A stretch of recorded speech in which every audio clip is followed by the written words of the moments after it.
Ang bango mo talaga, Maring Tricia. Paanas niyang sabi habang abala sa akin. Hinaan mo lang, Randy. Baka may makarinig sa atin. Paalala ko sa kanya habang tagaktak na ang aking pawis. Maswerte si kumpare sa'yo.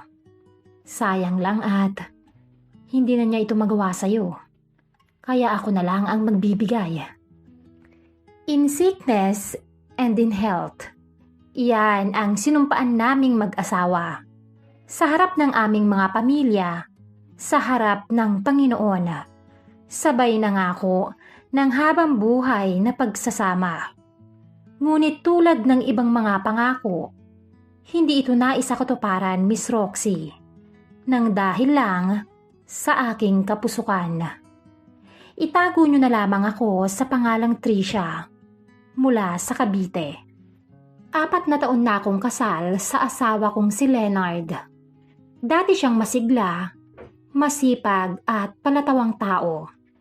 Siya yung tipo ng lalaking kayang magpatawa sa gitna ng hirap ng buhay. Ngunit dumating ang pinakamabigat na pagsubok sa aming buhay, Miss Roxy. Isang aksidente sa kalsada ang biglang bumago sa lahat. Nabangga ang motor niya ng isang truck. Maswerte siya at nabuhay pa nga daw, Miss Roxy. Ngunit sa kasamaang palad, hindi na muling nakalakad ang aking asawa. Noong una, akala ko kakayanin naming mag-asawa. Pinangako ko sa sarili ko na aalagaan ko siya, anuman ang mangyari. Ngunit habang lumilipas ang mga buwan, ramdam ko ang unti-unting pagbabago. Si Leonard na dating palatawa, ngayon laging bugnutin. Ang dating mainit na mga yakap at halik, ngayon ay puro buntong hininga at pagod ang mababakas sa mga mukha. Ano na naman niyang ulam? Tanong niya minsan, malamig ang boses. Adobo, mahal. Paborito mo to, hindi ba? Sagot ko at pilit na ngumiti. Paulit-ulit na lang. Wala ka na bang ibang maisip? Hindi ko siya masisisi, Miss Roxy. Naiintindihan ko ang galit at lungkot niya. Pero sa bawat araw na lumilipas, parang unti-unti nang nawawala ang lambing at suyo sa pagitan namin. Doon pumasok sa eksena si Randy, kumpare namin. Matalik na kaibigan ni Leonard simulat sa pool. Ninong din siya ng panganay naming anak. Ako na muna ang bahala kay Tricia, pare. Kung kailangan ng mga tulong sa mga gamit. Alam kong mahirap para sa iyo yun ngayon. Sabi ni Randy isang beses nang bumisita siya. Ilang bahay lang din naman ang pagitan nila mula sa amin. Salamat, pare, ah. Alam ko namang maaasahan kita. Sagot ni Leonard habang ako na may tahimik lang na nakikinig sa kanila. Totoo naman yon, Miss Roxy. Lagi siyang nandyan. Minsan nga ay siya ang nagdadala sa mga groceries na pinamili ko. Minsan ay siya din ang nag-aayos ng mga sirang gamit sa bahay. At sa tuwing nandyan siya, ramdam kong gumagaan naman talaga kahit papano ang mga gawain sa bahay na dapat ay ang aking asawa ang gumagawa. O Trish, mabigat ba? Ako na. Sabay kuha niya sa mga pinamili kong halos mabitawan ko na sa bigat. Salamat, Randy. Ang dami mo nang ginagawa para sa amin. Sabi ko, nakaramdam ng hiya at pasasalamat. Ano ka ba? Hindi naman kayo iba sa amin. Sagot niya sabay bigay ng ngiti na hindi ko alam kung bakit, pero nakapagdala ng init sa dibdib ko. Sa mga panahon na yon, hindi ko pa iniisip na may mali. Isa lang siyang mabuting kaibigan, Miss Roxy. Isang kumpare na maaasahan. Pero sa totoo lang, doon ko unang naramdaman ang kaibahan. Si Leonard, palagi nang galit at malamig sa akin. Samantalang si Randy, laging handang makinig at magbigay ng ngiti. Hindi ko naman masisisi ang asawa ko dahil alam ko na ang mga pagbabago niya ay dulot ng kanyang sitwasyon. Minsan lang ay nakararamdam din talaga ako ng pagod. At kung minsan, hindi ko na matigilan ang mga gabing tinatanong ang sarili ko. Bakit parang sa piling ni Randy, mas nararamdaman kong ako pa rin si Trisha? Hindi lang asawa na nag-aalaga sa may sakit niyang mister. Hindi lang isang ina kundi isang babaeng hinahangaan at pinapahalagahan. Alam kong hindi dapat ang mga tanong na yon, pero hindi ko rin mapigilan.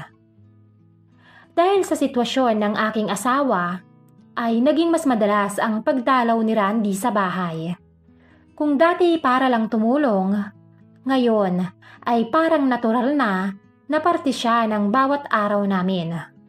Kapag wala si Leonard sa sala at abala sa computer niya, dahil ito na lamang din naman ang pinaglilibangan at pinagkakaabalahan niya mula nung naaksidente.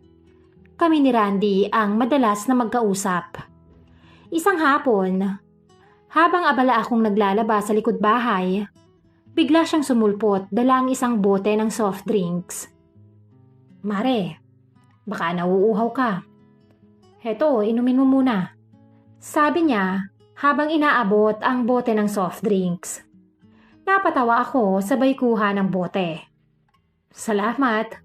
Huwag ka na masyadong lumapit at baka mabasa ka pa. Wala namang masama kung mabasa. Lalo na kung ikaw ang dahilan. Sabay kindat niya sa akin. Loko ka talaga, Randy. Sagot ko at sinusubukang itago ang init na dumaan sa pisngi ko. Loko pero guwapo. Aminado ka riyan. Dagdag niya sabay tawa. Kung minsan naman, habang may inaabot ako sa kanya, sinasadya niyang hawakan ang kamay ko ng matagal. Ang lambot pa rin ng kamay mo, Trisha.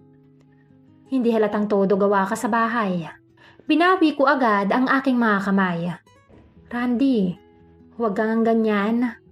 May asawa ka. May asawa rin ako. Ano naman kung may asawa? Hindi naman bawal humanga, diba? Hindi rin naman tama. Mariin kong sagot pero hindi ko maitago ang kakaibang kuryenteng gumapang sa katawan ko sa tono ng boses niya. May isa pang pagkakataon, nasa kusina ako at nagluluto. Dumungaw siya sa pintuan at naamoy ang dinuluto ko. Amoy pa lang, nakakatakam na. Adobo lang to, ano ka ba? Sagot ko pero ramdam kong may kakaibang ibig sabihin ang tono niya. Hindi adobo ang tinutukoy ko. Bulong niya, sabay sulyap sa akin mula ulo hanggang paa. Natigilan ako at halos hindi ko alam kung paano ko itutuloy ang paghahalo. Randy, sigaw ko pero may halong tawa at kaba. Ano, ikaw naman, nagbibiro lang. Sagot niya pero hindi nawala ang titig niyang parang may laman. Bara pa rin ang naging sagot ko. Pilit na pinapakita na matatag ako. Randy, seryoso. Huwag kang ganyan. Hindi ako ganon at hindi tayo ganon. Hindi nga tayo ganon. Sabi niya sabay lapit ng konti. Pero naiisip mo rin naman minsan kung paano kung tayo na lang dalawa, diba? Hindi ko siya sinagot, Miss Roxy. Tumalikod na lang ako at kunwaring abala sa niluluto. Pero sa loob ko, hindi ko maikakaila ang kabog ng dibdib ko. Sa bawat biro niya, bawat titig, alam kong delikado ang nilalaro naming dalawa. Pero bakit nga ba parang mas lalo lang akong nahuhulog sa bitag ng kumpare kong ito? Linggo ng gabi, dumaan si Randy para maghatid ng ilang gamit na pinabili ni Leonard. Abala ang asawa ko sa kwarto. Naka-wheelchair at nakatutok sa computer. Ako naman ay nag-aayos sa kusina nang biglang lumapit si Randy sa likuran ko. Trish, ang bango mo ah. Hindi pagkain ang naaamoy ko ngayon. Bahagya kong tinulak ang braso niya. Randy naman, Pero hindi ko maitago ang kilig at kaba sa boses ko. Nang yumuko siya para abutin ang baso sa mesa, dumikit ang braso niya sa dibdib ko. Napasinghap ako at agad na umatras. Pero siya ay ngumiti lang. Sorry, hindi ko sinasadya. Pero grabe, ang hirap magpigil kapag ganito kakalapit. Nagkatinginan kami. Malagkit at matagal.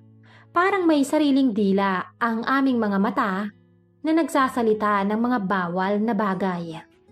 Randy, tigilan mo na yan. Mahina akong sabi. Kung talagang gusto mong tumigil ako. Bakit hindi ka umiiwas? Bulong niya. Sabay dahan-dahang hinawakan ang bewang ko. Dapat ay itulak ko siya. Dapat ay magprotesta ako. Pero sa halip, nanatili lang akong nakatingin sa kanya. Nararamdaman ang mga palad niya na naglalakbay sa aking katawan. Hindi ko alam kung paano nangyari. Pero bigla niya akong hinalikan, Miss Roxy.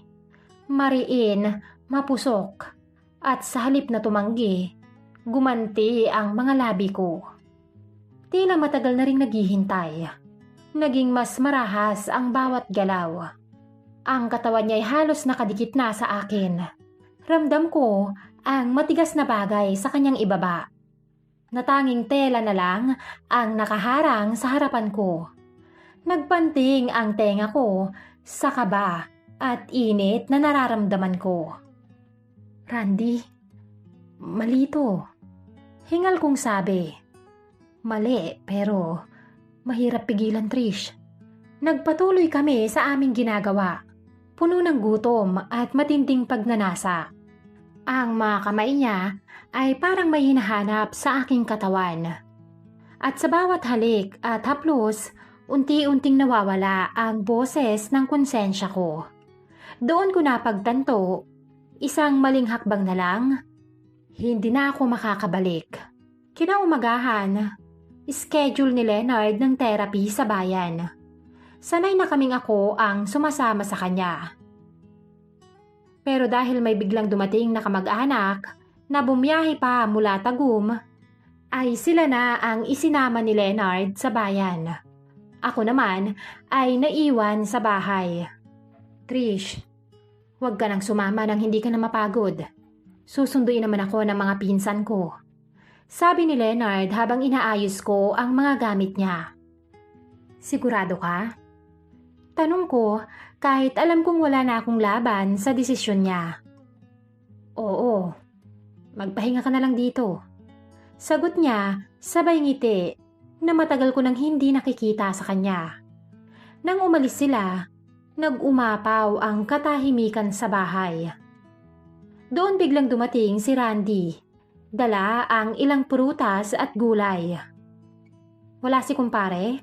Tanong niya, halatang nagtataka. Nasa therapy. Sinundo ng mga pinsan niya. Sagot ko at mabilis na tumalikod at iniligpit ang ilang mga gamit.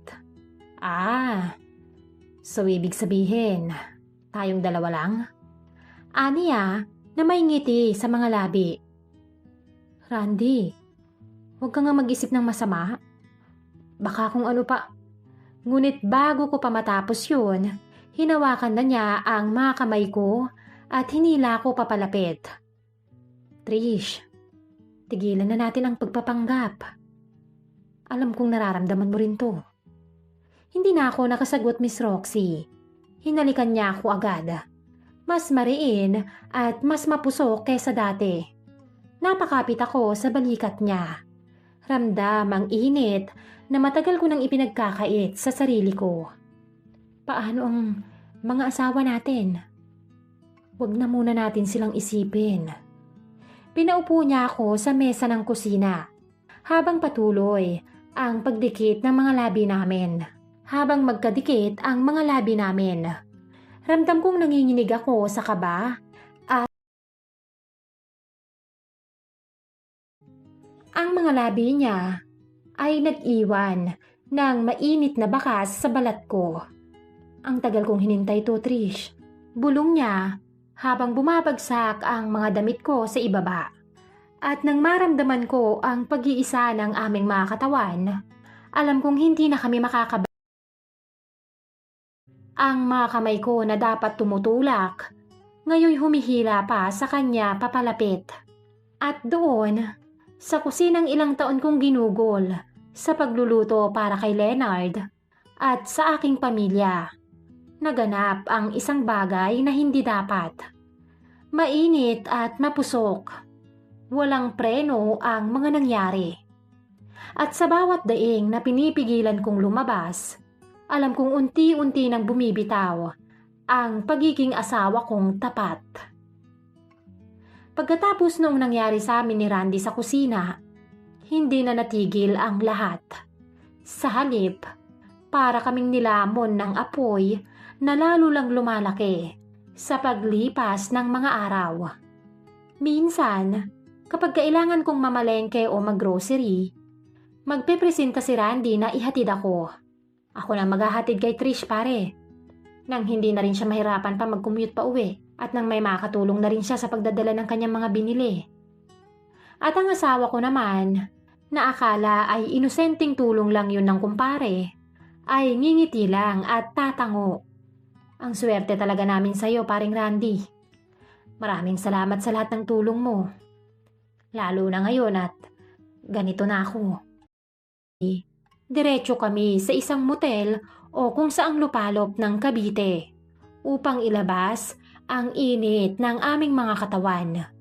Randy, hindi tayo pwedeng laging ganito. Sabi ko minsan habang nakahiga sa dibdib niya. Pero hindi mo rin naman kayang tumigil, hindi ba? Balik niya, sabay hagod ng palad sa mga braso ko. Hindi ko siya masagot dahil alam ko naman ding totoo. Hindi ko na rin kayang itigil. Sa bahay naman, naging sanay na ako sa mga diskarte ni Randy. Kapag bumibisita siya at abala si Leonard sa panonood ng TV o pag nakatutok sa kanyang computer, nagkakaroon kami ng pagkakataon na magdikit ang mga katawan. Isang beses, habang nag-aayos ako ng mga plato, lumapit siya sa likuran ko. Yumakap at kinagat ang tenga ko. Randy, nandyan si Leonard sa sala. Hindi naman niya tayo makikita rito. Tsaka, nanggigigil na ako sa'yo, Trish. Lalo na kapag natatakot kang mahuli tayo. Kumabog ang dibdib ko, Miss Roxy. Trish, bulong niya habang hinahalikan ang batok ko. Randy, pero ang mga kamay ko'y humahawak na rin sa kanya. Hinahanap ang init na matagal ko nang hindi natitikman sa piling ng aking asawa. Basta kapag tulog si Leonard o busy sa kanyang computer, ay sinasamantala niya ang mga pagkakataon. Sa bawat tagpo namin, lalo lang lumalalim ang kasalanan, lalo lang akong nilalamon ng pagnanasa at ng pantasya. At sa bawat gabing kaharap ko si Leonard, ang lalaking dapat kong mahalin at alagaan, hindi ko maiwasang itanong sa sarili ko, Miss Roxy, hanggang kailan kaya namin maitatago ito? Hanggang sa unti-unti nang nagiging mapanganib ang lahat. Hindi lang dahil sa init na bumabalot sa amin ni Randy, kundi dahil sa mga mata ng mga taong nasa paligid.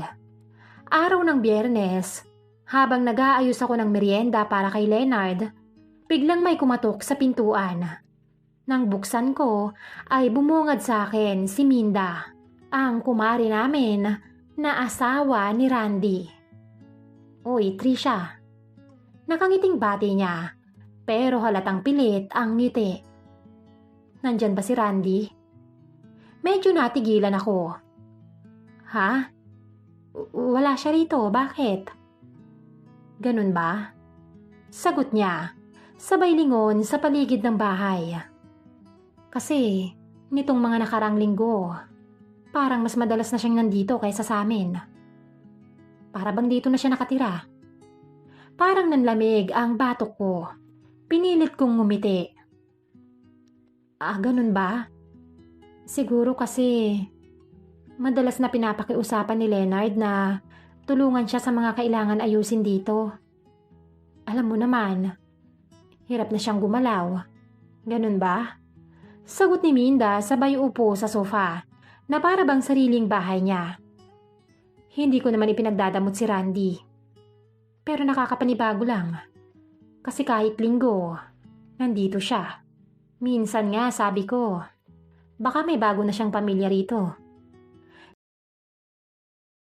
Ramdam ang bigat ng mga bawat salitang binitawan niya. Minda, huwag ka naman ganyan magsalita. Hindi naman siguro. Ngumiti siya ng malamig. Biro lang, Trisha. Pero alam mo naman, ang biro, minsan may halong katotohanan, hindi ba? Dumating si Leonard mula sa kwarto. Nakaupo sa kanyang wheelchair. "Oh, Maring Minda, naparito ka." "Napadaan lang pare." Sagot niya, agad na nagbago ng tono. "Kamusta ka naman?" Nag-usap sila saglit. Pero ramdam kong ang mga mata niya ay nakatutok pa rin sa akin. Parang hinuhukay ang sikreto kong pinipilit itago. Bago siya umalis, lumapit siya ulit sa akin at mahinang bumulong. "Alam mo, Maring Trisha, matagal na kaming mag-asawa ni Randy. Kabisado ko na ang mga kilos niya. Kung may kakaiba man siyang ginagawa, malalaman ko." Nanigas ako sa kinatatayo. Pinanatili ang ngiti. Pero sa loob ko, halos mabasag na ako sa lakas ng kaba sa dibdib ko. Nang makaalis siya, napahawak ako sa dibdib ko. Muntik na.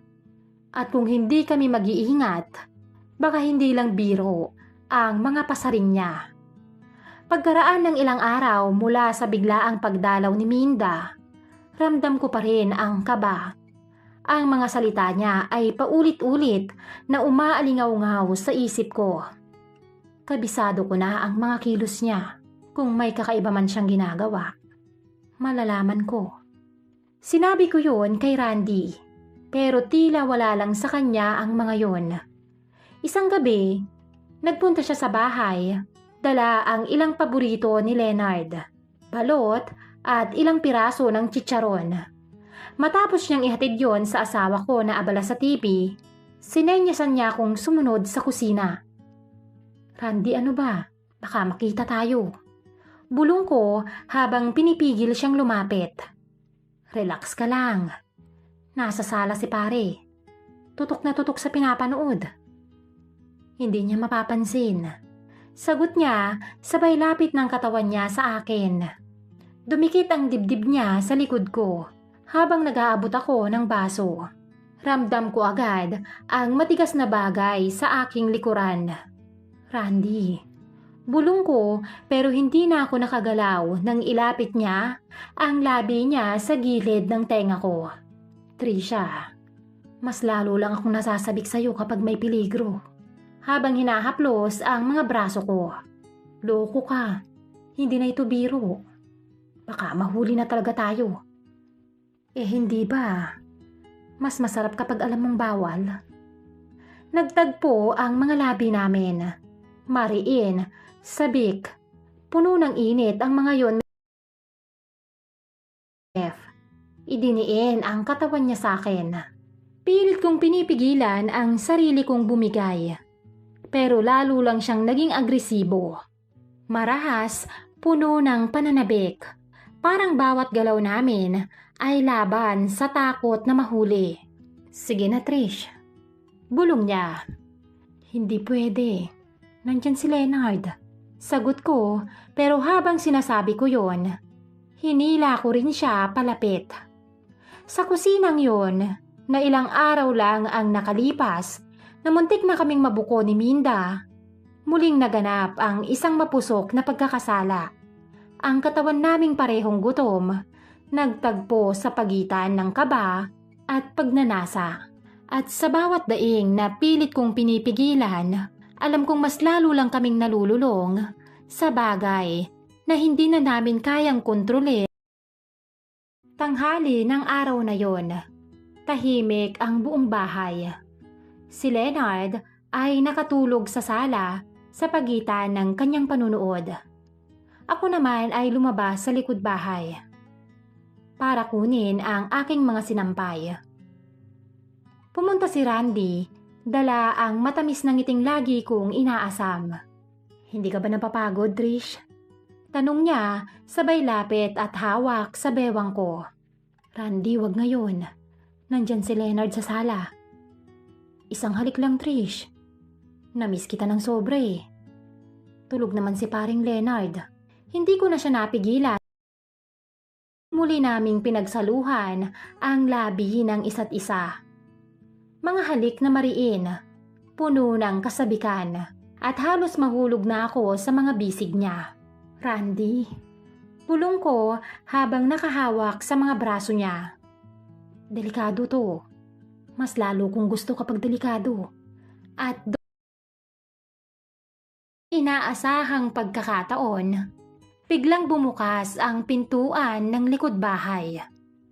Si Leonard, nakaupo sa kanyang wheelchair, nanginginig at nangingilid ang mga luha. "Mahal." Halos lumuhod ako sa harap niya, pero tinabig niya ako. Akala ko ako lang ang may mali. Akala ko paranoid lang ako. Na baka naging malapit lang talaga kayo kasi kayo ang madalas na magkasama sa mga gawain at mga lakad. Pero tama pala ang kutob ko. Pare, hindi mo naiintindihan. Pilit na depensa ni Randy. "Tumahimik ka." Sigaw ni Leonard, halos mabasag ang boses. "Ikaw pa, Randy? Ikaw pa na itinuring kong kapatid? Akala ko, tunay na kabutihang loob ang pinapakita mo. Pero asawa ko pala ang kinakalantari mo." Tumahimik ang buong paligid. Tanging mga hikbi ko lamang ang maririnig. Nakaluhod ako. Basang-basa ng luha ang muka. Hindi ko na alam kung paano bubuin ang mundong ako mismo ang sumira. Dahil ba, baldado na ako dahil hindi ko na matugunan ang mga pangangailangan mo? Kaya sa kumpare natin ka nagpagalaw? Gusto ko siyang aluin. Gusto kong paulit-ulit na humingi ng tawad at sabihing ako ang problema.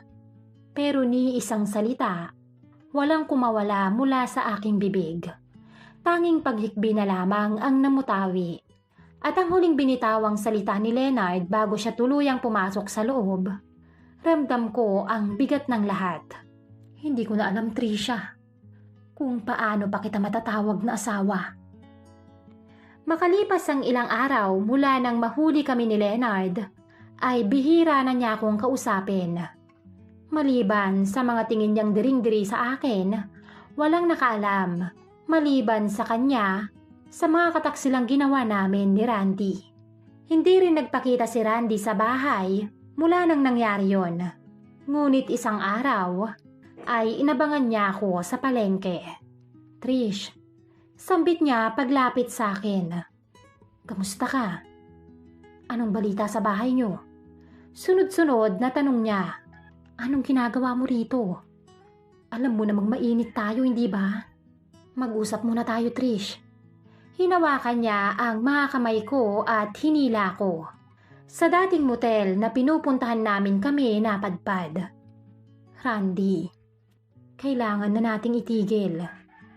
Habang hindi pa nalalaman ni Maring Binda, pag nagkataon, hindi ko alam kung paano haharapin ng ibang tao. Hindi naman niya malalaman. Doblehin lang natin ang pag-iingat." Bulong niya sabay haplos sa mga pisngi ko. Hinawakan ko ang palad niya. "Randy, maswerte lang tayo at kinimkim lahat ni Leonard ang nakita niya. Wala siyang pinagsabihang iba kahit kamag-anak niya. Ngunit paano kung iba ang makakita sa atin?" Ngunit imbes na sagutin ako, ay mariin niyang idinikit ang mga labi niya sa akin. Sa kabila ng mga nangyari, ng mga agam-agam at mga salitang "paano kung" na nabuo sa isip ko, ay nagpadala na naman ako sa tawag ng laman At sa mga haplos ni Randy, bumigay ang pagsisisi na nabuo sa loob ko mula nang mahuli kami ng aking asawa. Bawat daing na kumakawala sa amin ay parang saksi sa kasalanang lalong nagpapalubog sa amin at magpapalalim sa konsensyang aming dadalhin. Ngunit alam kong wala kaming panlaban dahil kahit saan naming tingnan, mali talaga ang aming ginagawa. Ngunit tao lang kami ng pagkakamali. Isang araw ay lumapit si Leonard sa akin. Trisha, mahina niyang sabi isang gabi habang nasa kama siya at ako na may nakaupo sa gilid. Bit-bit ang baso ng gamot niya. Hindi mo alam kung gaano ako ka-guilty dahil wala na akong silbi sa pamilyang to. Madalas ay pakiramdam kong pabigat na lang ako sa'yo. Marami akong pagkukulang, alam ko. At araw-araw, hinihiling ko sa Diyos ang isang milagro para makabawi sa'yo.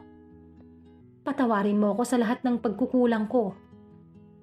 Sa mga pagbabago dulot ng sitwasyon ko. At patawarin mo rin ako kung hindi ko alam kung paano ka patatawarin.